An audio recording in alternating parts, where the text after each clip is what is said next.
हमको बन बिकिर ने ये हदीस बयान की। वो कहते हैं कि इस हदीस की हमको लैस ने खबर दी। लैस अकील से रवायत करते हैं, अकील इब्न शहाब से, वो उर्वा बिन ज़ुबैर से, वो उम्मुल मोमिनीन आयशा रज़ी अल्लाह अन्हा से नकल करते हैं कि उन्होंने बतलाया कि नबी करीम सल्लल्लाहु अलैहि वसल्लम पर वही का इब्तिदाई दौर अच्छे सच्चे पाकीज़ा ख्वाबों से शुरू हुआ। अब सल्लल्लाहु अलैहि वसल्लम ख्वाब में जो कुछ देखते वो सुबह की रोशनी की तरह सही और सच्चा साबित होता। फिर मनजानिब कुदरत अब सल्लल्लाहु अलैहि वसल्लम तन्हाई पसंद हो गए और अब सल्लल्लाहु अलैहि वसल्लम ने गार हिरा में खलवत नशीनी इख्तियार फरमाई और कई कई दिन और रात वहाँ मुसलसल इबादत और याद इलाही और ज़िक्र व फ़िक्र में मशगूल रहते। जब तक घर आने को दिल न चाहता तो शाह हमरा लिए हुए वहाँ रहते। तो शाह ख़त्म होने पर ही अहलिया मोहतरमा खदीजा रज़ी अल्लाह अन्हा के पास तशरीफ़ लाते और कुछ तोशा हमरा लेकर फिर वहाँ जाकर खलवत गुज़ी हो जाते। यही तरीका जारी रहा यहाँ तक कि अब सल्लल्लाहु अलैहि वसल्लम पर हक़ मुनकशिफ हो गया और अब सल्लल्लाहु अलैहि वसल्लम गार हिरा ही में क़याम पज़ीर थे कि अचानक जिब्राइल अलैहि अस्सलाम अब सल्लल्लाहु अलैहि वसल्लम के पास हाजिर हुए और कहने लगे कि मोहम्मद पढ़ो। अब सल्लल्लाहु अलैहि वसल्लम फरमाते हैं कि मैंने कहा कि मैं पढ़ना नहीं जानता। अब सल्लल्लाहु अलैहि वसल्लम फरमाते हैं कि फ़रिश्ते ने मुझे पकड़कर इतने ज़ोर से भींचा कि मेरी ताकत जवाब दे गई। फिर मुझे छोड़कर कहा कि पढ़ो। मैंने फिर वही जवाब दिया कि मैं पढ़ा हुआ नहीं हूँ। इस फरिश्ते ने मुझको निहायत ही ज़ोर से भींचा कि मुझको सख्त तकलीफ़ महसूस हुई। फिर उसने कहा कि पढ़। मैंने कहा कि मैं पढ़ा हुआ नहीं। फरिश्ते ने तीसरी बार मुझको पकड़ा और तीसरी मर्तबा फिर मुझको भींचा, फिर मुझे छोड़ दिया और कहने लगा कि पढ़ो अपने रब के नाम की मदद से जिसने पैदा किया और इंसान को खून की फटकी से बनाया।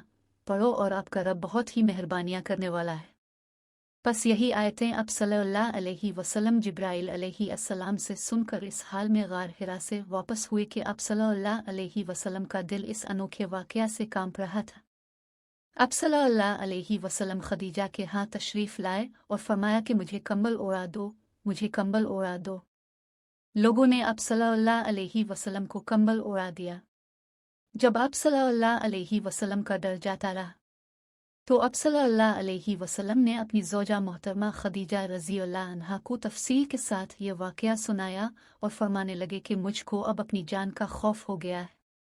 अब सल्लल्लाहु अलैहि वसल्लम की अहलिया मोहतरमा खदीजा रज़ी अल्लाह अन्हा ने अब सल्लल्लाहु अलैहि वसल्लम की ढारस बंधाई और कहा कि आपका ख्याल सही नहीं।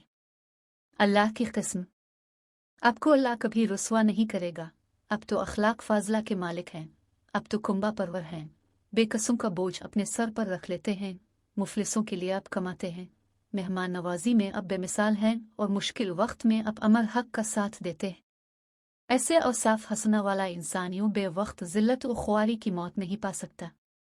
फिर मज़ीद तसल्ली के लिए खदीजा रज़ी अल्लाह अन्हा अब सल्लल्लाहु अलैहि वसल्लम को वर्का बन नौफल के पास ले गई, जो उनके चचाज़ाद भाई थे और ज़माना जाहिलियत में नसरानी मज़हब इख्तियार कर चुके थे और इब्रानी ज़बान के कातिब थे। चुनांचे इंजील को भी हसब मंशाए खुदावंदी इब्रानी ज़बान में लिखा करते थे। इंजील सरयानी ज़बान में नाजिल हुई थी, फिर इसका तर्जुमा इब्रानी ज़बान में हुआ। वर्का इसी को लिखते थे। वो बहुत बूढ़े हो गए थे, यहाँ तक कि उनकी बीनाई भी रुखसत हो चुकी थी। खदीजा रज़ी अल्लाह अन्हा ने उनके सामने अब सल्लल्लाहु अलैहि वसल्लम के हालात बयान किए और कहा कि ये चचाज़ाद भाई अपने भतीजे मोहम्मद सल्लल्लाहु अलैहि वसल्लम की ज़बानी ज़रा उनकी कैफियत सुन लीजिए। वो बोले कि भतीजे अपने जो कुछ देखा है इसकी तफसील सुनाओ। चुनांचे अब सल्लल्लाहु अलैहि वसल्लम ने अज़ अव्वल ता आखिर पूरा वाक़या सुनाया, जिसे सुनकर वर्का बेइख्तियार होकर बोल उठे कि यह तो वही नामूस मुअज़्ज़ज़ राज़दान फरिश्ता है जिसे अल्लाह ने मूसा अलैहि अस्सलाम पर वही देकर भेजा था। काश मैं आपके इस अहद नबुव्वत के शुरू होने पर जवान उम्र होता।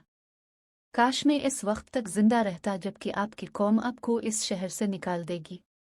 रसूलुल्लाह सल्लल्लाहु अलैहि वसल्लम ने ये सुनकर ताज्जुब से पूछा कि क्या वो लोग मुझको निकाल देंगे, हालांकि मैं तो इनमें सादिक व अमीन व मकबूल हूँ। वर्का बोला, हाँ ये सब कुछ सच है, मगर जो शख्स भी आपकी तरह अमर हक लेकर आया लोग उसके दुश्मन ही हो गए हैं। अगर मुझे आपकी नबुव्वत का वो ज़माना मिल जाए तो मैं आपकी पूरी पूरी मदद करूँगा। मगर वर्का कुछ दिनों के बाद इंतकाल कर गए। फिर कुछ अरसा तक वही की आमद मौकूफ़ रही।